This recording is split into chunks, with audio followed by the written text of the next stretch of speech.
आज हम बात करेंगे पेटीएम के बारे में। पेटीएम एक लिस्टेड कंपनी है जो करीब नवंबर 2021 में ये शेयर लिस्ट हुई थी और जब ये लिस्ट हुई थी उस समय ये करीब 1560 के आसपास के प्राइस बैंड पे लिस्ट हुई थी। आज इसकी प्राइस 560 के आसपास हो गई है, तो ऑलमोस्ट 1/3 का करेक्शन हो चुका है। तो क्या इस प्राइस बैंड पे हम लोग इस शेयर को कंसिडर कर सकते हैं खरीदने का? ये एक बहुत ही ट्रिकी क्वेश्चन है। ट्रिकी क्वेश्चन इसलिए है क्योंकि ये तो सही बात है कि प्राइस बहुत करेक्ट हो चुकी है, पर पेटीएम बिकॉज एक यूनिक बिजनेस मॉडल है, एक कॉम्प्लिकेटेड भी है और यूनिक बिजनेस मॉडल भी है, इसलिए ऐसे बिजनेस को जज करना इतना आसान नहीं है। पहली बात तो इसकी बहुत बड़ी हिस्ट्री है नहीं कंपनी खुद की, क्योंकि ये एक साल ही हुआ है अभी लिस्ट हुए। दूसरी बात यह है कि ऐसी सिमिलर कंपनीज इंडिया में है भी नहीं जो इस तरह की बिजनेस मॉडल पे काम करती है।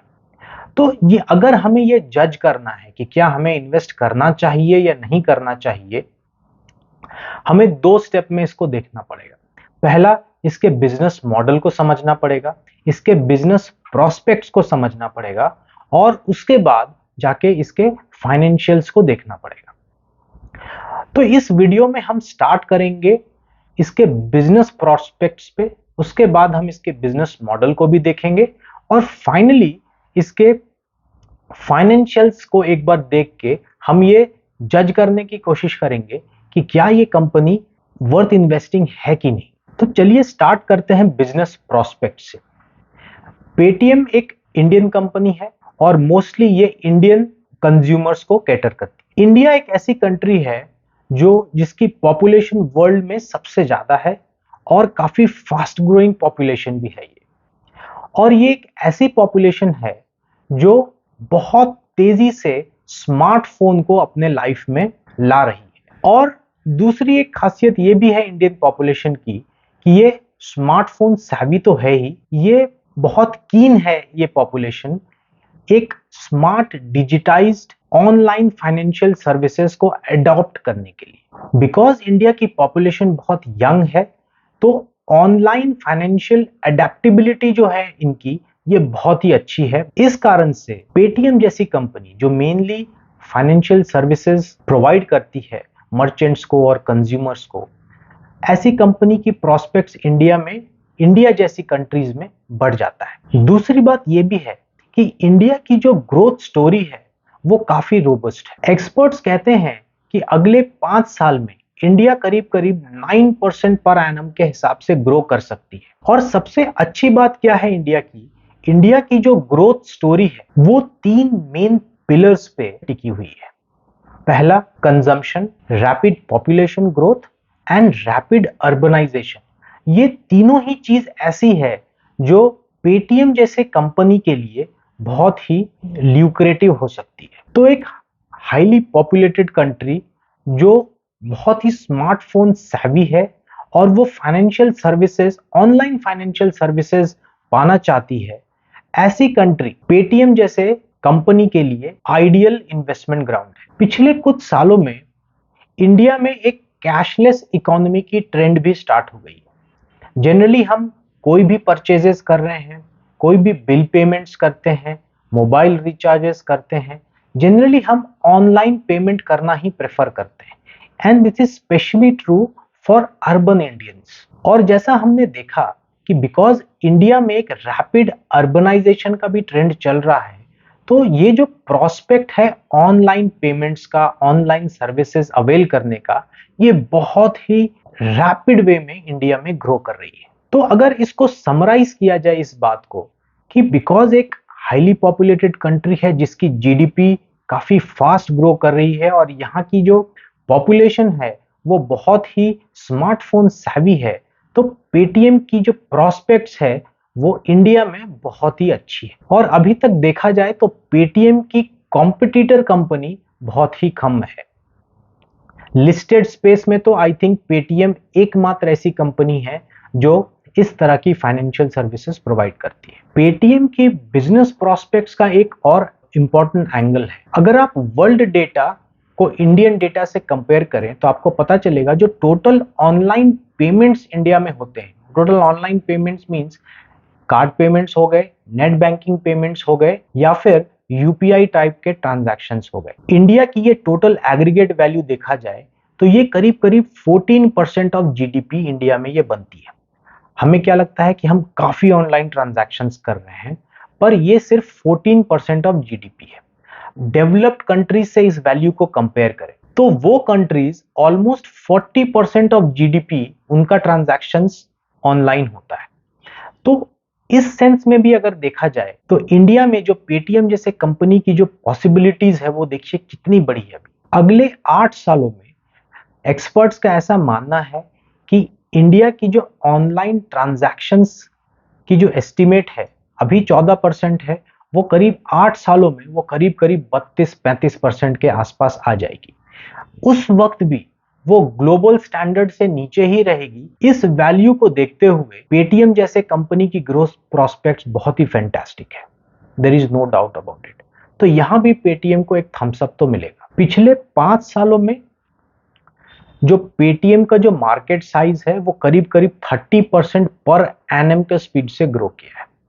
ऐसा एस्टिमेट है कि अगले 5-6 सालों में ये जो मार्केट है ये अभी भी 23% पर एनम के स्पीड से ग्रो करने वाला है। तो ऐसा कोई भी मार्केट जहां पर की ग्रोथ रेट इस तरह के नंबर्स को फॉलो कर रही है, वैसे इंडस्ट्री में अगर कोई कंपनी काम कर रही है, भले वो आज इतनी प्रॉफिटेबल नहीं हो, लेकिन फ्यूचर में उसकी प्रोस्पेक्ट्स बहुत ही ब्राइट लगती है। चलिए अब बात करते हैं पेटीएम के बिजनेस मॉडल की। वो 4 मेन सर्विसेज अभी प्रोवाइड कर रही है। पहला पेमेंट सर्विसेज देती है, दूसरा फाइनेंशियल सर्विसेज देती है, तीसरा क्लाउड सर्विसेज देती है और चौथा e commerce type of activity भी वो करती है। तो अगर इन चारों एक्टिविटीज का हम रेवेन्यू ब्रेकअप देखें तो ऑलमोस्ट 68% रेवेन्यू पेटीएम का पेमेंट सर्विसेज से आता है। अगर पेटीएम के पॉइंट ऑफ व्यू से देखा जाए तो वो इस मार्केट को कैसा देखती है? वो चाहती है कि मैं यूजर एग्रीगेशन करूं by providing very cheap payment services. तो वो पेमेंट सर्विसेज प्रोवाइड करती है और एक बार वो यूजर एग्रीगेशन कर ले तो उसके बाद उन यूजर्स को वो अपने पेमेंट रिलेटेड प्रोडक्ट्स सेल करती है या फिर वो उनको फाइनेंशियल सर्विसेज प्रोवाइड करती है जो बेसिकली लेंडिंग के रूप में होता है। कि ये बेसिकली 3 टायर अप्रोच हो गया। सबसे पहला तो पेमेंट सर्विसेज प्रोवाइड करो बिल्कुल अफोर्डेबल रेंज में। दूसरा, जब ये यूजर बेस बहुत बड़ा क्रिएट हो जाए तो उसके बाद उनको पेमेंट रिलेटेड डिवाइसेस सेल करो। आपने देखा होगा शॉप्स में पेटीएम के साउंड बॉक्सेस लगे रहते हैं, तो वो पेटीएम सेल करता है सब्सक्रिप्शन सर्विसेज के थ्रू। और इन्हीं यूजर्स को जिनको जरूरत है उनको लेंडिंग सर्विसेज भी प्रोवाइड करो। पेटीएम की फाइनेंशियल सर्विसेज सिर्फ लेंडिंग तक ही सीमित नहीं है, वो वेल्थ मैनेजमेंट भी करती है, बाकी सर्विसेज भी देती है। बट पेटीएम की एनुअल रिपोर्ट्स अगर हम ध्यान से देखेंगे, उनका जो स्ट्रेस है वो मेनली लेंडिंग सर्विसेज नहीं है। अब पेटीएम खुद से लेंडिंग नहीं करती, वो अपने पार्टनर्स के साथ बैंक्स और एनबीएफसीज के साथ में पार्टनरशिप उसने किया हुआ है। और बिकॉज पेटीएम के पास एक बहुत बड़ा यूजर बेस बन जाता है, पेमेंट सर्विसेज जो यूपीआई सर्विसेज प्रोवाइड करती है, फंड ट्रांसफर सर्विसेज प्रोवाइड करती है, तो उनके पास एक बहुत बड़ा यूजर बेस है और उस यूजर के बिहेवियर का भी एनालिटिक्स उनके पास है। तो इन दोनों चीज का कॉम्बिनेशन जो है, इसको यूज करके, इस डेटाबेस को यूज करके किस पर्सन को किस तरह की लेंडिंग रिक्वायरमेंट है उसको वो जज करती है और फिर अपने पार्टनर्स के थ्रू उनको एक लोन का पैकेज प्रोवाइड करती है। जनरली जो पेटीएम के थ्रू जो लोन पैकेजेस प्रोवाइड होते हैं वो बहुत लो वैल्यू लोन्स होते हैं, जो कंज्यूमर्स को बेसिकली जब वो लोन देती है तो बहुत ही लो वैल्यूज होते हैं, 10,000 5,000 के रेंज में भी वो रहते हैं। बट मर्चेंट्स को जब वो लोन प्रोवाइड करती है तो वर्किंग कैपिटल फंडिंग के पॉइंट ऑफ व्यू से प्रोवाइड करती है, जो वैल्यू काफी हाई भी हो सकता है। पेटीएम की जो पेमेंट सर्विसेज है उसको हम थोड़ा और डिटेल में जानने की कोशिश करते हैं। पिछले 1 सालों में पेटीएम की जो पेमेंट सर्विसेज से जो रेवेन्यू है वो करीब करीब 41% के आसपास ग्रो किया है। और जब हम पेमेंट सर्विसेज की बात करते हैं तो ये थर्ड पार्टी पेमेंट सर्विसेज है जिसमें कि कार्ड पेमेंट्स होता है, नेट बैंकिंग पेमेंट्स होता है। पेटीएम इसको सपोर्ट करती है, इससे कुछ रेवेन्यूज जनरेट करती है। पेटीएम की अपनी भी पेमेंट टेक्नोलॉजी है, वॉलेट, और पेटीएम पोस्ट पेड भी आजकल आ गया है। उसके थ्रू भी पेटीएम जो ट्रांजैक्शंस करती है उससे उसको रेवेन्यू जनरेट होता है। क्यूआर कोड्स और जो पेमेंट डिवाइसेस है उसके थ्रू भी जो पेमेंट्स होता है उसमें भी पेटीएम का रेवेन्यू जनरेट होता है। तो पिछले फाइनेंशियल ईयर में पेटीएम पेमेंट सर्विसेज जो है वो करीब 3,400 करोड़ के आसपास का रेवेन्यू जनरेट किया है। तो ये तो हमने जो बात किया वो कंज्यूमर साइड पेमेंट सर्विसेज का बात किया। Paytm merchant side payment services भी देती है। जो एंट्री लेवल के मर्चेंट्स हैं उनको वो फ्री में क्यूआर कोड के थ्रू पेमेंट ट्रांसफर का सर्विसेज प्रोवाइड करती है। जो स्मॉल मर्चेंट्स हैं उनको sound boxes type of device देती है जिसके थ्रू पेमेंट ट्रांसफर्स हो सकते हैं। मिडिल लेवल या बड़े मर्चेंट्स हैं वो साउंड बॉक्स यूज कर सकते हैं, वो पॉइंट ऑफ सेल डिवाइस जहां पर की कार्ड स्वैपिंग वगैरह होते हैं उस टाइप के डिवाइसेस भी पेटीएम आजकल देने लगी है। और ऐसे कुछ मर्चेंट्स हैं जो ऑनलाइन ट्रांजैक्शंस करते हैं, तो वैसे मर्चेंट्स को पेटीएम पेमेंट गेटवेज प्रोवाइड करते हैं। जो पेटीएम का मर्चेंट बेस है, जो पेटीएम का पेमेंट सर्विसेज यूज कर रहा है, वो पिछले 1 सालों में लगभग 200% के हिसाब से ग्रो किया है। तो मर्चेंट्स जो हैं वो पेमेंट सर्विसेज काफी स्पीड में अडॉप्ट कर रहे हैं। ये भी एक बहुत ही हेल्दी साइन है पेटीएम के लिए। अगर पेटीएम के बिजनेस मॉडल पे फिर से हम आए तो पेटीएम का जो बिजनेस मॉडल था वो कस्टमर एग्रीगेशन था, जहां पर वो कंज्यूमर और मर्चेंट्स को एग्रीगेट करते हैं अपनी सस्ती पेमेंट सर्विसेज प्रोवाइड करके, और अल्टीमेटली उनका एम होता है कि उनको अदर फाइनेंशियल सर्विसेज प्रोवाइड किया जाए in the form of lending, in the form of e commerce और in the form of cloud services. तो ये जो फाइनेंशियल सर्विसेज वाला जो एंगल है वो पेटीएम का फोकस एंगल दिखता है। पिछले 1 साल में पेटीएम ने जो लेंडिंग किया है to consumers and to merchants वो करीब करीब 440% का ग्रोथ है उसमें। तो पेटीएम का जो फोकस पॉइंट है फाइनेंशियल सर्विसेज को अगर देखा जाए तो लेंडिंग उनका प्राइम फोकस है। अदरवाइज वो वेल्थ मैनेजमेंट सर्विसेज भी प्रोवाइड करती है, मोबाइल बैंकिंग और इंश्योरेंस भी सेल करती है, बट यहाँ पर लेंडिंग उनका मेन फोकस है क्योंकि यहाँ पर ग्रोथ पॉसिबिलिटीज बहुत अच्छी है पेटीएम के लिए। तो चलिए अब बात करते हैं कि पेटीएम जैसे कंपनी में हमें इन्वेस्ट करना चाहिए कि नहीं। यहाँ पर पेटीएम की cash flow report and profit and loss account दोनों को ही देखना पड़ेगा।